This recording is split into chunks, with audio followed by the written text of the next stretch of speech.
பம்பரம் போல் ஆடுறிய எதுக்கு? நித்தம் சாமி வந்து ஏறிடணும் அதுக்காக. தொப்புள தங்காட்டுறிய எதுக்கு?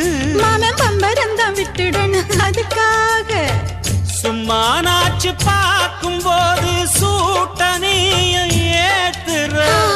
சாராயத்தை கண்ணுல வச்சு ஆளு மேல ஊத்துற.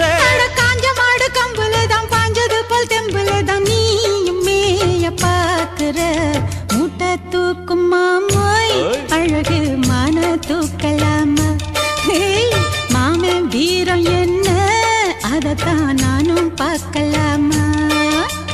சங்கதியெல்லாம் தெரிஞ்சும் ஏயா சொதப்புற இப்படி? சங்கதியெல்லாம் தெரிஞ்சும் ஏயா சொதப்புற இப்படி? சொர்க்க வாசல் கதவு உனக்கு